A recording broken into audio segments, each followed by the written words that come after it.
Hello, আসসালামু আলাইকুম আমার প্রিয় শিক্ষার্থীবৃন্দ, আশা করি সবাই ভালো আছো। আমরা আজকে নবম শ্রেণীর গদ্যাংশ থেকে একটা নতুন গল্প পড়ব। গল্পের নাম হচ্ছে ফুলের বিবাহ। লিখেছে হচ্ছে বঙ্কিম চন্দ্র চট্টোপাধ্যায়। তাহলে চলো আমরা ক্লাস শুরু করি। আমরা আজকে একটা গদ্যাংশ পড়ব। গদ্যাংশের নাম হচ্ছে ফুলের বিবাহ। লিখেছেন হচ্ছে বঙ্কিমচন্দ্র চট্টোপাধ্যায়। বঙ্কিমচন্দ্র চট্টোপাধ্যায়ের জন্ম হচ্ছে 1838 সালে পশ্চিমবঙ্গের 24 পরগনা জেলার কাঁঠালপাড়া গ্রামে। এই কাঁঠালপাড়া গ্রামটা হচ্ছে পশ্চিমবঙ্গের 24 পরগনা জেলার অন্তর্গত। 1838 সালে 26শে জুন তিনি জন্মগ্রহণ করেন। 1858 সালে কলকাতা বিশ্ববিদ্যালয় থেকে তিনি বিএ পরীক্ষায় উত্তীর্ণ হন এবং সে বছরই তিনি ডেপুটি ম্যাজিস্ট্রেট ও ডেপুটি কালেক্টরের পদে নিযুক্ত হন। তার মানে 1858 সালে কলকাতা বিশ্ববিদ্যালয় থেকে বিএ পাশ করার পরপরই তিনি ডেপুটি ম্যাজিস্ট্রেট ও ডেপুটি কালেক্টর পদে নিযুক্ত হন। তার লেখার মধ্যে অসামান্য কৃতিত্ব বা প্রতিভার পরিচয় পাওয়া যায়। বাংলা উপন্যাস রচনার পথিকৃৎ হিসেবে আমরা বঙ্কিমচন্দ্র চট্টোপাধ্যায়কেই মনে করি। 1865 সালে প্রকাশিত হয় তার প্রথম উপন্যাস হচ্ছে বাংলা উপন্যাস হচ্ছে দুর্গেশ নন্দিনী, এবং এটা কিন্তু একটা নবদিগন্ত সৃষ্টি করেছে, কথা সাহিত্যে এক নবদিগন্ত সৃষ্টি করেছে। তার অন্যান্য উপন্যাসের মধ্যে আছে কপালকুণ্ডলা, মৃণালিনী, বিষবৃক্ষ, ইন্দিরা, যুগ লাঙ্গুরীয়, রাধারানী, চন্দ্রশেখর, রজনী, কৃষ্ণকান্তের উইল, রাজসিংহ, আনন্দমঠ, দেবী চৌধুরানী, সীতারাম, এগুলো হচ্ছে তার অন্যান্য আরও অনেক উপন্যাস। প্রবন্ধ সাহিত্যেও কিন্তু তিনি অসামান্য কৃতিত্ব দেখিয়েছেন। কমলাকান্তের দপ্তর, লোকরহস্য, কৃষ্ণচরিত্র হচ্ছে তার প্রবন্ধ গ্রন্থ। উনি হচ্ছে 1894 সালের 8ই এপ্রিল মৃত্যুবরণ করেন। তাহলে আমরা বঙ্কিমচন্দ্র চট্টোপাধ্যায় সম্পর্কে ধারণা নিলাম। এখন আমরা গদ্যাংশে চলে যাব। গদ্যাংশে চলে যাওয়ার আগে আমি একটু তোমাদের এই গল্পটা পড়ানোর আগে একটু ধারণা দিব গল্প সম্পর্কে, তারপর আমরা পড়াতে যাব। কারণ আমরা আজকে পড়ছি হচ্ছে ফুলের বিবাহ। আমরা জানি মানুষের বিবাহ হয়, ফুলের বিবাহ হয়, এটা কিন্তু আমরা জানি না। কিন্তু লেখক কিভাবে ফুলের বিবাহ দিয়েছেন সেটা আমরা এই গল্পটা পড়েই বুঝতে পারবো। লেখক অত্যন্ত সুন্দর ভাবে এই গল্পের মধ্যে তুলে ধরেছেন কিভাবে তিনি ফুলের বিবাহ দিয়েছেন। সেটাই আগে আমরা একটু ধারণা নিয়ে তারপর আমরা রিডিংয়ে যাব। এই গল্পটা নেওয়া হয়েছে কমলাকান্তের দপ্তর গ্রন্থ থেকে।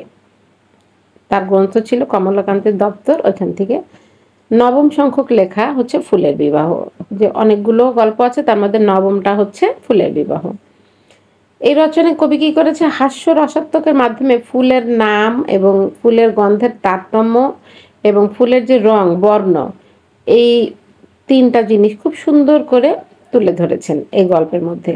অনেক হাস্য রসাত্মকের মধ্যে দিয়ে ফুলের নাম তুলে ধরেছেন 1 নম্বরে, 2 নম্বরে ফুলের গন্ধ,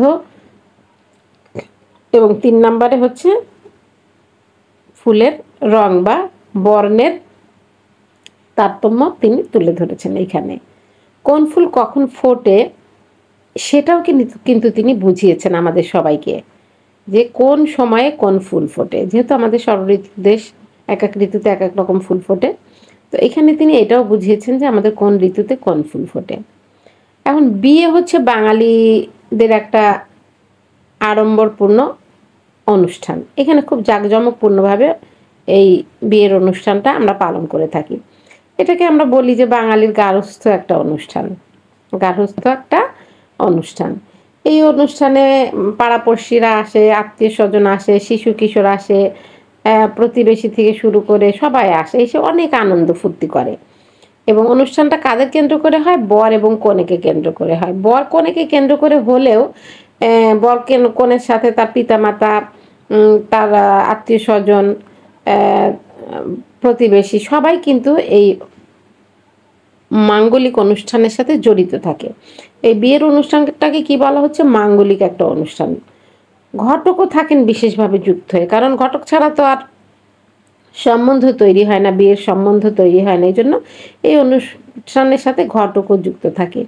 বিয়ের অনুষ্ঠানের সঙ্গে যুক্ত থাকেন এমনই নানা ব্যক্তির পরিবর্তে বিভিন্ন ফুল, মানে আমরা দেখি আমাদের বিয়ের যখন অনুষ্ঠান হয় তখন আত্মীয় স্বজন, পাড়া প্রতিবেশী, বাবা মা, ভাই বোন সবাই জড়িত থাকে। আর এইখানে কবি দেখিয়েছেন যে এই বিয়ের অনুষ্ঠানে কি দেখিয়েছেন, নানা রঙের ফুল এবং এই ফুলরা কিভাবে একসাথে সংযুক্ত থেকে একটা বিয়ের অনুষ্ঠান সম্পন্ন করেছে সেটা তিনি এই গল্পে সুন্দর করে উপস্থাপন করেছেন। এখানে লেখক প্রকৃতিকে বাস্তব জীবনের উপস্থাপনায় অসাধারণ দক্ষতার পরিচয় দিয়েছেন। প্রকৃতিকে খুব সুন্দর করে তিনি এখানে তুলে ধরেছেন এই গল্পের মধ্যে। হ্যাঁ, এই গল্পের মধ্যে একটা কৌতূহলী ও পর্যবেক্ষণশীল দৃষ্টিভঙ্গি তৈরি করেছেন কবি। এই গল্পের মধ্যে, এই ফুলের বিবাহ গল্পের মধ্যে, গদ্য অংশটির মধ্যে কৌতূহলী ও পর্যবেক্ষণশীল দৃষ্টিভঙ্গি তৈরি করেছেন। তাহলে মোটামুটি আমরা বিয়ে কি বা বিয়ে কেন হয়, কিভাবে হয়, বা আমাদের আচার আনুষ্ঠানিকে বিয়েতে কারা কারা থাকে সেটা সম্পর্কে একটা ধারণা নিলাম। এটা আসলে সম্পূর্ণই একটা লেখকের কাল্পনিক গল্প। কাল্পনিক গল্প, আমাদের বিয়ের সাথে মিল আছে, আমরা পড়তে পড়তেই বুঝতে পারবো যে ফুলের বিবাহ দিচ্ছে লেখক, কিন্তু আমাদের বিয়ের অনুষ্ঠানের সাথে কিন্তু এটার একটা সুন্দর মিল আছে। এখানে কয়েকটা চরিত্র আছে, প্রধান চরিত্র, যেমন কবি একজন প্রধান চরিত্র, মল্লিকা ফুল হচ্ছে এই গল্পের নায়িকা বলতে পারি আমরা। ঘটক হচ্ছে গুরুত্বপূর্ণ ভূমিকা পালন করেছে এই গল্পে, এবং ঘটকই কিন্তু এই গল্পে হচ্ছে ভ্রমর। আর মল্লিকা ফুলের বিবাহ হবে গোলাপের সাথে। আমরা তো বলি গোলাপ ফুল, এখানে গোলাপ ব্যবহার করা হয়েছে, গয়কার লয়াকার গোলাপ, এই জন্য আমরা এই গল্পে গোলাপই লিখব। এরকম কুসুম ফুল আছে, আরো অনেক, গন্ধরাজ, তারপর পদ্ম, জবা, এরকম আরো আরো আরো আরো অনেক ফুলের নামকরণ করে কবি এই গল্পটা খুব সুন্দর করে সাজিয়ে তুলেছে। তাহলে চলো আমরা এবার একটু রিডিং এ চলে যাই। এখন মোটামুটি একটা ধারণা দিলাম, এখন আমরা রিডিং এ চলে যাই। বৈশাখ মাস বিবাহের মাস, আমি পয়লা বৈশাখকে নসিবাবুর ফুলবাগানে বসিয়ে একটি বিবাহ দেখিলাম। তাহলে এটা কে বলছে? এটা লেখক বলছে, বঙ্কিমচন্দ্র চট্টোপাধ্যায় বলছে যে বৈশাখ মাস হচ্ছে বিবাহের মাস, এবং পয়লা বৈশাখে নসিবাবুর ফুলবাগানে বসে আমি একটা বিবাহ দেখলাম। ভবিষ্যৎ বরকন্যা দিগের শিক্ষার্থ লিখিয়া রাখিতেছি। যারা ভবিষ্যতে বরকন্যা হবে, মানে বিবাহ করবে, বরকন্যা হবে, তাদের শিক্ষার জন্য আমি এটা লিখে রেখে যাচ্ছি। মল্লিকা ফুলের বিবাহ, হ্যাঁ, মল্লিকা ফুলের বিবাহ, বৈকাল শৈশব অবসান প্রায়, কলিকা কন্যা বিবাহযোগ্য হইয়া আসিল। কন্যার পিতা বড়লোক নহে, ক্ষুদ্র বৃক্ষ, তাহাতে আবার অনেকগুলো কন্যা ভারগ্রস্ত। সম্বন্ধে অনেক কথা হইতেছিল, কিন্তু কোনোটাই স্থির হয় নাই। দেখো, মল্লিকা ফুল কিন্তু বেশি বড় হয় না গাছ, হ্যাঁ, ক্ষুদ্র হয়, ছোট হয়। তো ওই মল্লিকা ফুলের গাছটাকে বলতেছে যে তার পিতা, এবং ওই গাছে যে ফুল টুলগুলো ফুটেছে ওগুলোকে বলতেছে মানে মল্লিকা ফুল, এবং ওই ফুলের সাথে যে ডালপালা বের হয়েছে অনেকগুলো ক্ষুদ্র ক্ষুদ্র ডালপালা বের হয়েছে সেগুলোকে বলতেছে যে তার আরো অনেকগুলো কন্যা। হ্যাঁ, বৈকালে শৈশবে অবসান প্রায়, কলিকা কন্যা বিবাহযোগ্য হইয়া আসিল। তার মানে কি, কলি ফুটে উঠেছে যেহেতু, সেহেতু ফুলটা ফুটে যাবে, এরকম একটা মুহূর্তে তো মেয়ের বিয়ে দিতে হয়, বড় হয়ে যায় যখন। তো কন্যা পিতা খুব ক্ষুদ্র, বেশি বড় না, যেহেতু ওই গাছটাকে, মল্লিকা ফুলের গাছটাকে পিতা হিসেবে কল্পনা করা হয়েছে এখানে, আর ফুলগুলোকে মেয়ে হিসেবে কল্পনা করা হয়েছে। এই জন্য বলতেছে পিতা খুব কন্যা ভারগ্রস্ত, আমি ছোট গাছ, মানে আমি খুব ছোট বৃক্ষ, আমার মেয়েকে আর কে বিবাহ করবে, এরকম আর কি নানা দুশ্চিন্তা বাবার মনের মধ্যে। তো সম্বন্ধে অনেক কথা হইতেছিল, কিন্তু স্থির হয় না কোনটাই। উদ্যানের রাজা স্থলপদ্ম নির্দোষ পাত্র বটে, কিন্তু ঘর বড় উঁচু। স্থলপদ্ম অতি দূর নামিল না, অত দূর নামিল না। জবা এ বিবাহে অসম্মত ছিল না, কিন্তু জবা বড় রাগী, কন্যাকর্তা পিছাইলেন। তার মানে কি, এখানে দেখো স্থলপদ্ম বলতেছে, আমরা তো সাধারণত জানি পদ্ম ফুল, এখন এই পদ্ম ফুল যেটা পানিতে ফোটে সেটা পদ্ম, মনে রাখবা। আর স্থলপদ্ম মানে মাটিতে যে পদ্ম ফুলটা হয় এবং লম্বায় অনেক উঁচু হয়, সেটাকে বলে স্থলপদ্ম। তো এখানে স্থলপদ্ম যেহেতু উঁচু হয়, উদ্যানের বড় গাছ, এই জন্য সে আর এই মল্লিকার সাথে বিয়ে করতে রাজি হলো না। তার একটু উঁচু বংশ হয়ে গিয়েছে, মল্লিকা গাছ তো ছোট আর স্থলপদ্ম গাছ বড়, সেই হিসেবে সে নিচের দিকে নামলো না, সে বিবাহ করবে না। জবার সাথে বিয়ে দেওয়া যেত, কিন্তু জবা অনেক রাগী বলে এই মল্লিকার পিতা কন্যাকর্তা পিছিয়ে গেল, যে না, জবার সাথে বিয়ে দেবো না, অনেক রাগী, ওইখানে যে মেয়ে ভালো থাকতে পারবে না। আমরা কিন্তু যখন মেয়ের বিবাহ দিই, ছেলে মেয়ের বিবাহ দিই, তখন কিন্তু আমরা এরকম দেখি যে পরিবার কেমন, ছেলে কেমন, ছেলের রাগ আছে কিনা, মেয়ের রাগ আছে কিনা, আমরা কিন্তু এগুলো দেখি। দেখো এখানে কবি কিন্তু কি সুন্দর করে তুলে ধরেছে যে জবা ফুলের সাথেও বিয়ে দেওয়া যেত, কিন্তু দিচ্ছি না কেন? কন্যাকর্তা পিছিয়ে গেল কেন? জবার একটু রাগ বেশি, এই জন্য কন্যাকর্তা পিছিয়ে গেল। গন্ধরাজ পাত্র ভালো, কিন্তু বড় দেমাগ। গন্ধরাজের খুব সুন্দর গন্ধ, অনেক বড় গাছ হয়, গন্ধরাজেরও খুব বড় দেমাগ, তাকে বর হিসেবে পাওয়া যাবে না। এইরূপ অব্যবস্থার সময়ে ভ্রমররাজ ঘটক হইয়া মল্লিকা বৃক্ষ সদনে উপস্থিত হইল। ভ্রমর হচ্ছে ঘটক হয়ে আসলো মল্লিকার বিবাহ দেওয়ার জন্য ওই ফুল বাগানের মধ্যে।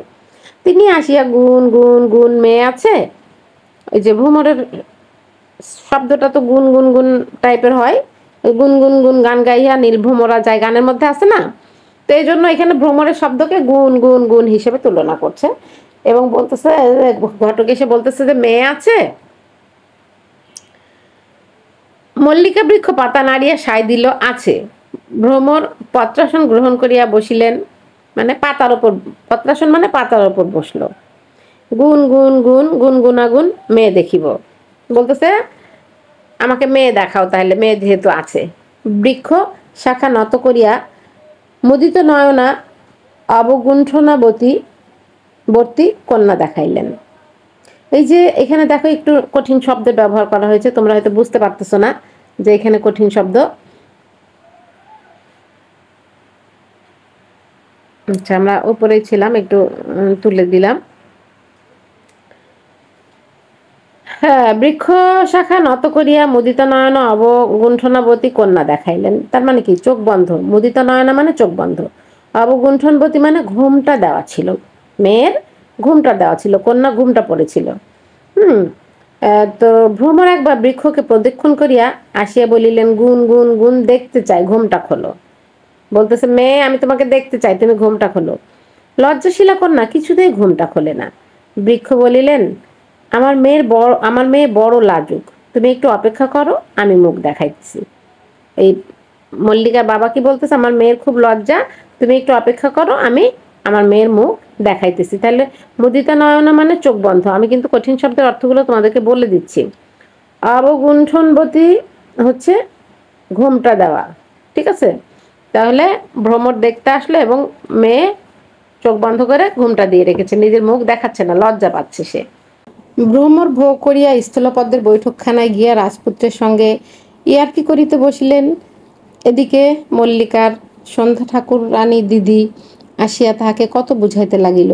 বলিল, দিদি একবার ঘুমটা খোল, নইলে বর আসিবে না, লক্ষ্মী আমার, চাঁদ আমার, সোনা আমার ইত্যাদি। কলিকা কতবার ঘাড় নাড়িল, কতবার রাগ করিয়া মুখ ঘুরাইল, কতবার বলিল, ঠান দিদি তুই যা, কিন্তু শেষে সন্ধ্যার স্নিগ্ধ স্বভাবে মুগ্ধ হইয়া মুখ খুলিল। তখন ঘটক মহাশয় ভোগ করিয়া রাজবাড়ি হইতে নামিয়া আসিয়া ঘটকালিতে মন দিলেন। কন্যার পরিমলে মুগ্ধ হইয়া বলিলেন, গুন গুন গুন গুন গুন গুনাগুন, কন্যা গুণবতী বটে, ঘরে মধু কত। তার মানে দেখো, ভ্রমর ভোগ করে স্থলপদ্মের বৈঠকখানায় যে একটু স্থলপদ্ম যেহেতু রাজপুত্র, তার সঙ্গে একটু ইয়ার্কি আড্ডা মেরে আসলো। এরপরে মল্লিকার বোন আছে একজন, সন্ধ্যা ঠাকুরানী দিদি।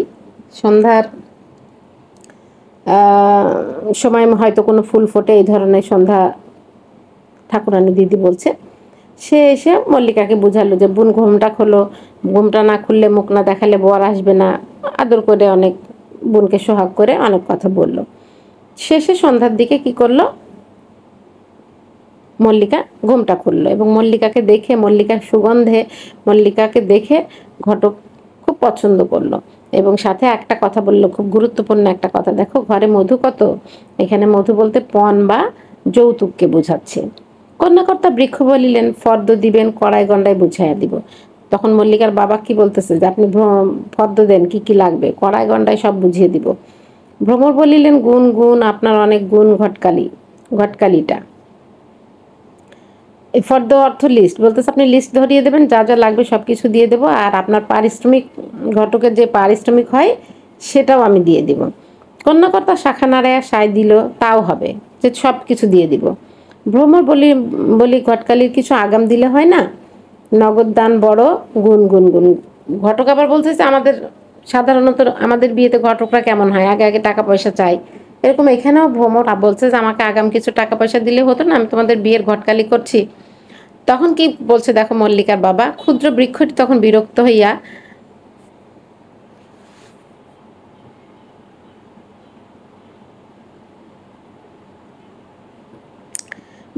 হইয়া শাখা নাড়িয়া বলিল, আগে বরের কথা বলো, বরকে।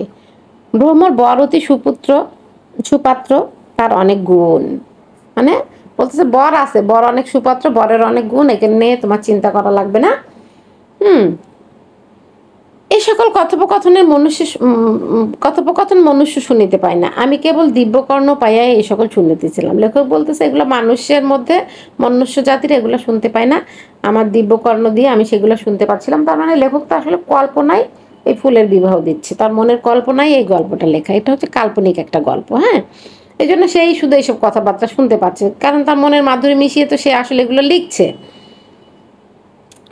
আমি শুনিতে লাগিলাম, কুলাচার্য মহাশয় পাখা ছাড়িয়া, ছয় পাক ছাড়িয়া গোলাপের মহিমা কীর্তন করিতেছিলেন। হ্যাঁ, এখানে একজন হচ্ছে থাকে না প্রতিবেশীরা বিয়ের সময় আশেপাশের মানুষজন থাকে, এরকম এখানেও একজন এরকম গোলাপের গুণকীর্তন করছে। গোলাপ বড় বংশে বড় কুলীন, মানে অনেক বড় বংশের। হ্যাঁ, কেন না ইহারা ফুলে মেল, মানে এরা, এদের ফুল অনেক ফোটে, নিজের ইচ্ছে এরা ফুটতে পারে। যদি বলো সকল ফুলি ফুলে তথাপি গোলাপের গৌরব অধিক। সকল ফুলই তো ফোটে, বলতে তোমরা হয়তো বলতে পারো সকল ফুলই ফোটে, কিন্তু গোলাপের গৌরব অধিক। গোলাপকে তো আমরা সাধারণত ফুলের রানী বলি আমরা, কেননা ইহারা সাক্ষাৎ বাঞ্ছামালির সন্তান। হ্যাঁ, মানে নিজের ইচ্ছে এরা ফুটতে পারে, সেই ক্ষেত্রে এখানে বলছে বাঞ্ছামালির সন্তান, তাহারা স্বহস্তে রোপিত, নিজ হাতে রোপিত।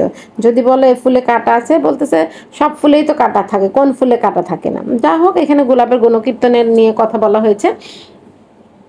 যা হোক, ঘটকরাজ কোনরূপে সম্বন্ধ স্থির করিয়া বউ করিয়া উড়িয়া গিয়া গোলাপ বাবুর বাড়িতে খবর দিলেন। এদের সঙ্গে কথাবার্তা বলে ঘটক কি করলো, গোলাপ বাবুর বাড়িতে চলে গেল। গোলাপ তখন বাতাসের সঙ্গে নাচিয়া নাচিয়া, হাসিয়া হাসিয়া, লাফাইয়া লাফাইয়া খেলা করিতেছিল। বিবাহের নাম শুনিয়া আহ্লাদিত হইয়া কন্যার বয়স জিজ্ঞাসা করিল। ভ্রমর বলিল, আজকালই ফুটিবে। তার মানে কি, কলি অবস্থায় আছে, বিবাহ যখন হয়, মেয়েরা ছোট থাকতে থাকতে যখন একটু বড় হয়ে যায়, বিবাহযোগ্য হয়, তখন কি হয়, আমরা বলি যে মেয়ের বয়স হয়েছে, বিয়ে দিতে হবে। এরকম ফুল ফোটার আগে আগে কি হয়, কলি থাকে, তারপর যখন ফুটে যায় তখন সেটা বিবাহযোগ্য হয়ে যায়। এজন্য বলছে আজকালই ফুটিবে। গোধূলি লগ্ন উপস্থিত, বিয়ের সরঞ্জাম সব শুরু হয়ে গেছে। দেখো গোধূলি লগ্ন উপস্থিত, যেহেতু হিন্দুদের বিয়ে সন্ধ্যায় হয়, এরকম বঙ্কিমচন্দ্র চট্টোপাধ্যায় লিখেছে ফুলের বিবাহ এখানে ওইরকম হিন্দুদের বিয়ের মতোই সন্ধ্যায় রাত্রে বিয়ে হবে, সেটারই কথা বলছে। গোধূলি লগ্ন মানে তো সন্ধ্যার আগে আগের মুহূর্তটা। গোলাপ বিবাহে যাত্রার উদ্যোগ করিতে লাগিল। উচ্চিঙ্গরা নহবত বাজাইতে আরম্ভ করিল। এখানে উচিঙ্গরা বলতে হচ্ছে ঝিঝি পোকার মতো পোকা। মৌমাছি সানাইয়ের বায়না নিয়েছিল, কিন্তু রাতে চোখে দেখতে পায় না, এই জন্য আর সাথে যেতে পারল না। খাদ্য তেরা ঝাড় ধরিল। এখানে খাদ্য তেরা বলতে জোনাকি পোকাকে বোঝাচ্ছে।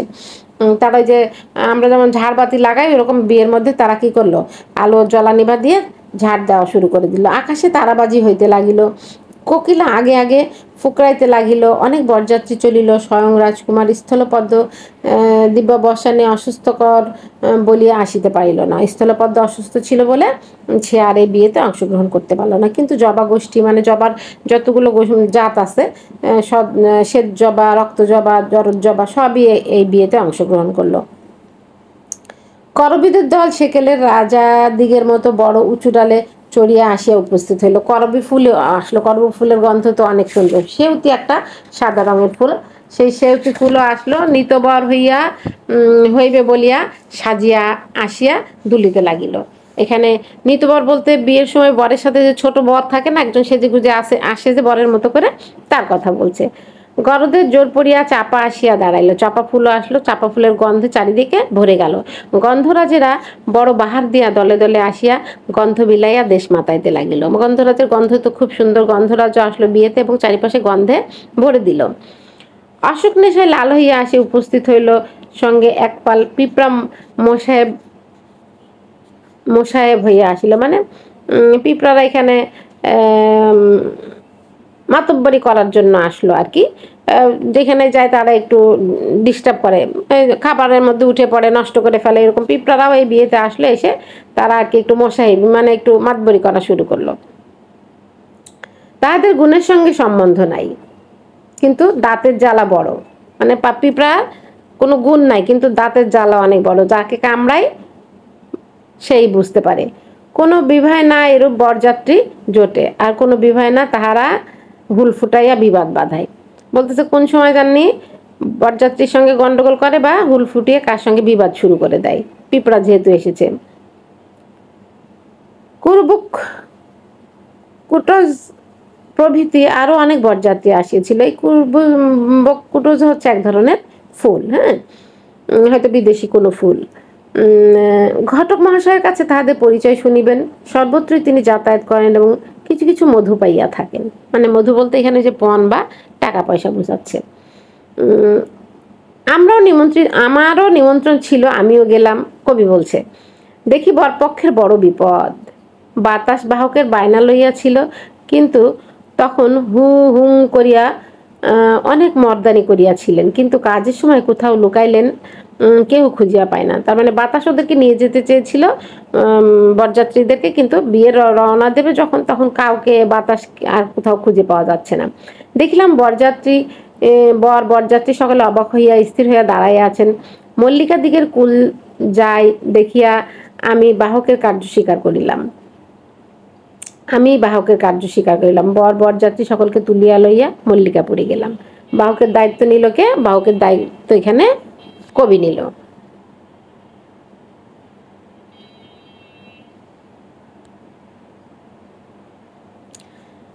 তাহলে নিতবর সম্পর্কে তো আগেই বলেছি।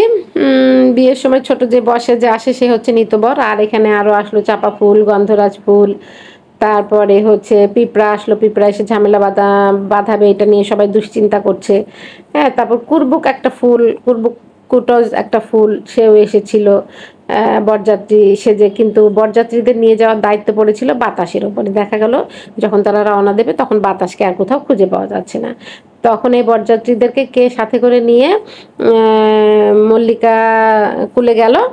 আমাদের এই লেখক বা কবি তাদেরকে সাথে করে নিয়ে এই মল্লিকাপুরে গেল। সেখানে দেখলাম কন্যাকুল সকল ভগ্নী আহ্লাদে ঘোমটা খুলিয়া মুখ ফাটাইয়া পরিমল ছুটাইয়া সুখের হাসি হাসিতেছে। মানে কবিরা সেখানে যে বরযাত্রী নিয়ে যে দেখলো মেয়েরা সব সাজুগুজু করে, যেমন বিয়ের অনুষ্ঠানে মেয়ে পক্ষ সবাই সাজুগুজু করে, এরকম আনন্দ ফুর্তি হাসি তামাশা নিয়ে সবাই মেতে আছে। দেখিলাম পাতায় পাতায় জড়াজড়ি, গন্ধের ভাণ্ডারে ছড়াছড়ি পড়িয়া গিয়াছে, রূপের ভারে সকলে ভাঙিয়া পড়িতেছে। মানে সবাই এত সুন্দর করে সেজেছে যে এক একজনের সাথে এক একজনকে এত ভালো লাগছে যে সবকিছু ভেঙে চুরে মানে রূপ দেখে পাগল হয়ে যাচ্ছে, এরকম অবস্থা। জুথি, মালতী, বকুল, রজনীগন্ধা প্রভৃতি এওগণ স্ত্রী আচার করিয়া বরণ করিল। এখানে আরো কিছু ফুলের নামকরণ করলো, যেমন ছেলে যখন আসে ছেলেকে বরণ করে না মেয়ে পক্ষের মানুষ, সেরকম দেখো এখানেও হচ্ছে কিছু ফুল ওই ছেলে পক্ষকে বরণ করলো। দেখিলাম পুরোহিত উপস্থিত, নসিবাবুর নবম বর্ষিয়া কন্যা, জীবন্ত কুসুম রূপিণী, কুসুমলতা, সুচা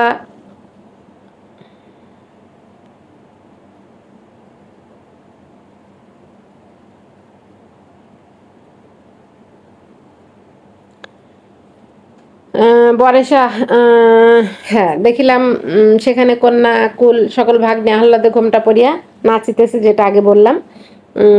স্ক্রিনে টানা হয়নি, পরে টেনে দিলাম আমি, তোমরা শুনেছ, বুঝে ফেলেছ হয়তো এতক্ষণ। রজনীগন্ধা মানে কন্যা পক্ষের সাথে কারা ছিল?